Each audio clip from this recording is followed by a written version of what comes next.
Hi guys, welcome to another property showcase by propertycozy.com.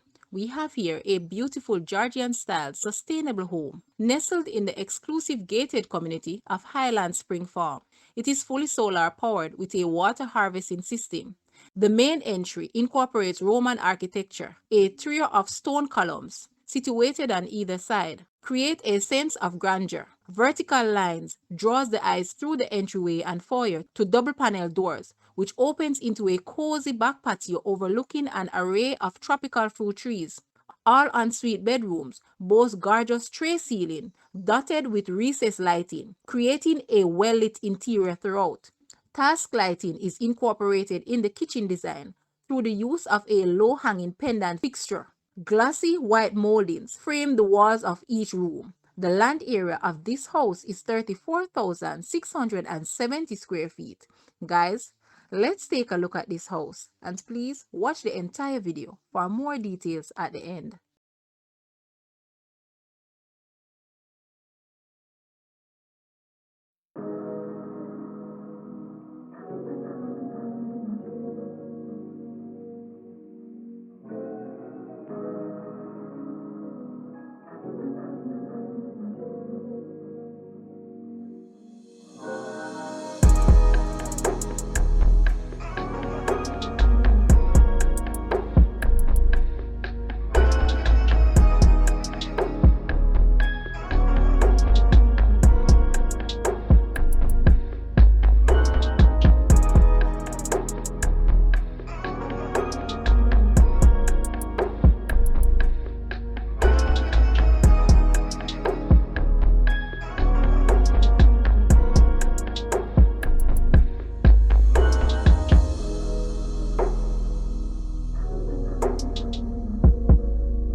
The asking price for this house is US 1.3 million or Jamaican $200 million. To purchase or make an offer, please take a look at your screen, or you may visit the description area below for full details. If you like this video, please hit the like button and also share with a friend. Thanks for watching, guys.